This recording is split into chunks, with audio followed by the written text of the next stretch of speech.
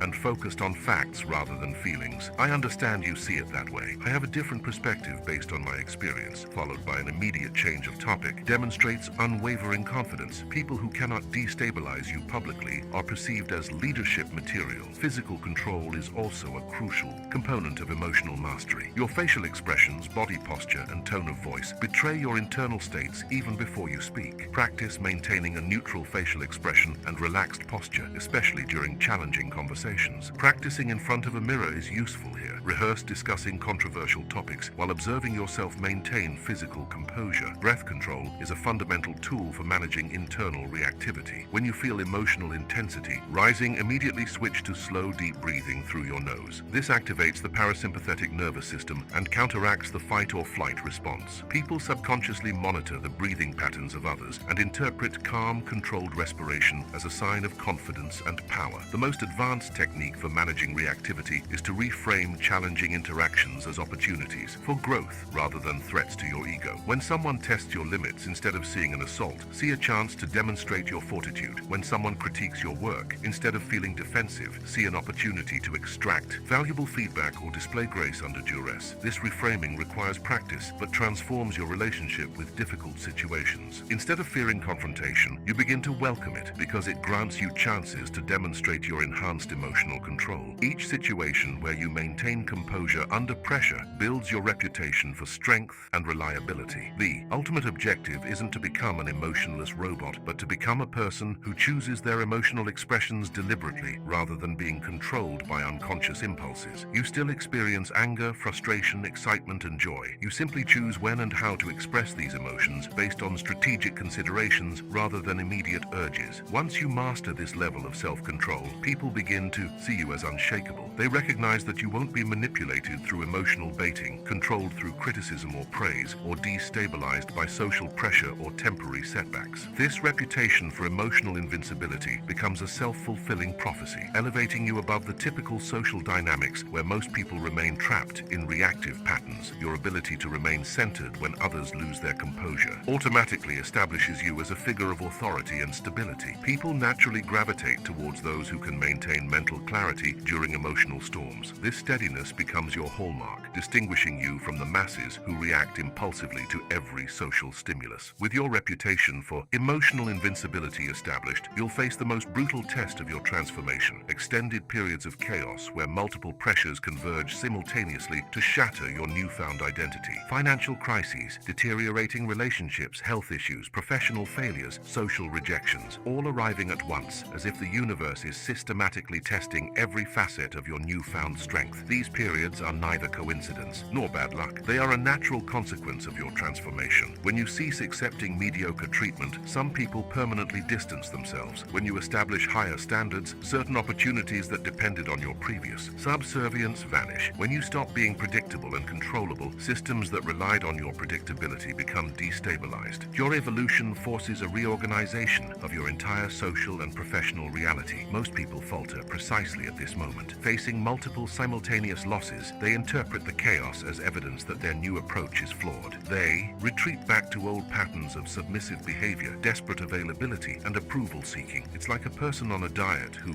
after losing 20 pounds, faces an emotional crisis and devours an entire cake in one night, obliterating months of progress. You must understand that this chaos is a temporary but inevitable phase of any genuine transformation. When you abandon behaviors that maintained an artificial equilibrium based on your weakness, a period of instability always follows before a new equilibrium based on your strength is established. It's akin to demolishing an old house before building a new one. For a while you live in an uncomfortable construction zone. Strategic persistence during crises requires a fundamental shift in temporal perspective. Instead of measuring success day by day or week by week, you adopt a horizon horizon of 6 months to 2 years. This long-term outlook enables you to endure short-term fluctuations that would devastate someone focused on instant gratification. You stop asking yourself, am I being rewarded today? And start asking, am I building the foundations for the person I want to be in 2 years? During periods of turbulence, you implement a rigorous emotional survival protocol. First, maintain non-negotiable, basic routines regardless of the external chaos. Regular physical exercise, adequate sleep, controlled nutrition, impeccable personal hygiene. These fundamental habits anchor your identity when everything else is in flux. When you maintain basic personal discipline during crises, you communicate to your subconscious that you are still in control. Second, cut unnecessary emotional expenses. During storms, you cannot afford to squander mental energy on social drama, toxic relationships, or activities that don't add direct value to your life. It's like a ship in a storm, jettisoning unnecessary cargo to stay afloat. You become ruthlessly selective about where you invest your limited attention. Third, intensify investment in skills that enhance your autonomy. When external systems are unstable, you double down on developing capabilities that make you less dependent on approval, opportunities, or resources controlled by others. Whether it's technical knowledge, financial resources, a network of genuine contacts, or practical abilities, you accelerate the construction of your personal arsenal. The psychological management of multiple simultaneous rejections requires a specific technique. When several important people in your life react negatively to your transformation, you will feel a powerful urge to prove that you are still the same agreeable person you were before. Resist this impulse completely. People who only liked you when you were weak and controllable were never genuine allies. Their departure frees up space for relationships based on mutual respect. Reframe each rejection as a process of social natural selection. You aren't losing people. You're discovering who was truly loyal versus who was merely convenient. This understanding transforms the sting of rejection into gratitude for clarity. It's better to discern someone's true character early, when you can still adjust your emotional investment, than to find out years later when you're already deeply committed. During periods of instability, you'll also face the temptation to artificially accelerate the process through dramatic displays of your new self. Resist this urge completely. Authentic transformation is like the growth of a tree, slow, steady, almost imperceptible day by day, but undeniably powerful over time. Sudden and dramatic shifts are suspect and often quickly revert. Maintaining high standards during adversity is where true character is forged. When you're experiencing financial difficulties, you still dress well with the resources available. When relationships are strained, you still maintain courtesy and dignity. When facing unjust criticism, you still respond with reason and restraint. This consistency under pressure establishes a reputation for dependability that will become the bedrock of future success. You'll develop a system of internal metrics that are independent of external validation. Instead of gauging progress based on how many people approve of you or how many social opportunities you receive, you measure it based on objective indicators. How many books you've read this month, how much money you've saved, what skills you've developed, how many personal projects you've completed. These internal metrics provide a sense of forward motion when external metrics are temporarily negative. Communication during crises requires special calibration. You don't completely conceal your hardships that would be disingenuous and create unsustainable pressure, but you share challenges strategically, focused on solutions rather than lamentation. I'm navigating some interesting changes conveys transparency without drama. I'm exploring new avenues suggests growth instead of loss. This approach attracts people who respect resilience and repels those who thrive on the drama of others. During difficult times, you'll discover who offers genuine support versus who merely wants entertainment through your struggles. This information is invaluable for future decisions about relationship investment. Historical perspective becomes crucial during strategic persistence. You study biographies of individuals who achieved greatness and notice a consistent pattern. All faced periods of isolation, rejection, and apparent failure before emerging stronger. This isn't coincidence. It's a necessary process. Pressure creates diamonds. Resistance builds muscles. Adversity cultivates a character that prosperity never could. You cultivate a different relationship with temporary suffering. Instead of viewing it as evidence that something is wrong, you recognize it as a sign that you're doing something right. Growth always involves discomfort. Transformation always requires abandoning familiar safety. If your journey were comfortable and easy, it would signal that you're not really changing anything meaningful. Strategic persistence also demands careful management of physical and mental energy. During prolonged crises, you can easily become depleted trying to control external outcomes. Instead, you focus entirely on your internal responses and direct actions, accepting that external results are often beyond your immediate influence. influence. This acceptance isn't defeatist passivity, it's strategic realism that conserves energy for battles you can win. You stop wasting strength trying to make people like you or trying to force opportunities that aren't aligned with natural timing. Instead, you channel all your energy into continuous character and competence development. When you emerge from this phase of chaos, maintaining the complete integrity of your new identity, something extraordinary happens. People realize that you don't just talk about strength, you demonstrate it under real pressure. This demonstration is worth more than 1,000 fine words or calculated social performances. You establish a reputation for reliability that becomes the foundation for lasting influence. Having survived the chaos with your integrity intact, you now understand the deeper truth about personal power. It was never about being liked by everyone. It was always about being respected by those who matter. The journey you undertook didn't transform you into a different person. It revealed who you always had the potential to be when you stopped betraying yourself for scraps of external approval. Look back and observe the distance you've traveled. That former version of yourself, desperate for attention, accepting any treatment for fear of abandonment, over-explaining to people who hadn't even earned the right to judge you, that person now seems like a stranger. Not because you've become cold or callous, but because you've cultivated something infinitely more valuable: unwavering self-respect, rooted in genuine competence. The transformation doesn't end here. In fact, it has only just begun. You now possess the fundamental tools, but true mastery comes through consistent application over years, not months. Every social interaction becomes an opportunity to solidify your new identity. Every test of your limits becomes a chance to showcase progress. Every attempt at external manipulation becomes an exercise for your psychological immunity. You will discover that the people around you have started to behave differently without you needing to announce your changes. They subconsciously sense that something fundamental has shifted in your presence. Conversations become more respectful. People seek your input with greater frequency. Your invitations are accepted more readily. Your absence is noted and remarked upon. This change isn't coincidence. It's a direct result of you having stopped seeking approval and started demanding respect through consistent actions. The solitude you learned to embrace has morphed into productive seclusion. Moments alone are no longer a punishment to be avoided, but a reward to be cherished. Your own company has become so rich and engaging that external companionship must compete with a fascinating internal agenda to merit your time. This fundamental reversal, from people being your escape from loneliness to solitude being your escape from mediocre people, marks your graduation from dependent to autonomous. Authentic relationships based on mutual regard and reciprocal value have started to emerge organically. You no longer need to work to maintain connections. Quality individuals are magnetically drawn to you because they recognize someone who values themselves appropriately. They know that your attention isn't a cheap commodity, but a valuable resource that must be earned through consistent behavior. Simultaneously, toxic relationships and manipulative individuals have gradually vanished from your life, not through dramatic confrontations, but through social natural selection. When you stop nurturing dysfunctional dynamics, they naturally wither away. People who could only relate to you through exploiting your weaknesses lose interest when those weaknesses are eliminated. The archetype you've constructed, rational, respected, unshakable, isn't a mask you wear occasionally. It has become your authentic nature through conscious practice and relentless discipline. You don't need to remember to be strong because strength has become your default response. You don't need to try to be respected because your actions automatically command respect. This authenticity is detectable and compelling precisely because it isn't a performance. People can sense when someone is genuinely comfortable with themselves versus when they are trying to impress or please. Your internal congruence, alignment between values, thoughts, words, and actions, creates a magnetic presence that influences entire environments. The power you now wield isn't power over others, but power over yourself. You control your reactions, choose your battles, manage your energy, direct your attention. This self-mastery is the purest form of power because it doesn't depend on external circumstances or the cooperation of others. It's yours forever, regardless of economic, social, or political shifts. But with this power comes responsibility. You must use your growing influence with wisdom. Help others who are struggling with the same frailties you've overcome, but only those who demonstrate a genuine willingness to change. Don't waste energy trying to save people who prefer victimhood to transformation. Your kindness should be strategic, not indiscriminate. Maintain humility even as you grow in power. Remember where you came from and the vulnerabilities you conquered. This memory isn't for self-flagellation, but for genuine compassion for others who are still grappling with emotional dependency. Mentor through example, not through preaching. Your transformed life is more compelling proof than 1,000 motivational words. Continue developing competencies that augment your autonomy and worth. Personal power without substance is a castle built on sand. Your intellectual, physical, creative, or financial skills must grow constantly to sustain maintain your elevated position. Stagnation in personal development eventually undermines social credibility. Never grow complacent with progress achieved. Strength that isn't regularly exercised atrophies. Relationships that aren't carefully cultivated wither. A reputation that isn't maintained through consistent actions erodes. Your transformation requires active upkeep, not passive preservation. Prepare yourself for occasional solitude at the higher echelons of personal development. The more you evolve, the smaller the circle of people who can relate to your level of discipline and self-mastery becomes. This is a natural consequence of elevation, not a punishment. Quality invariably trumps quantity in human connections. The ultimate gauge of your success won't be how many people like you, but how deeply you respect the person you've become. When you gaze into the mirror and see someone who keeps their word, honors commitments, establishes clear boundaries, invests energy wisely, and doesn't tolerate disrespect, you've attained something that money can't procure and social status can't bestow.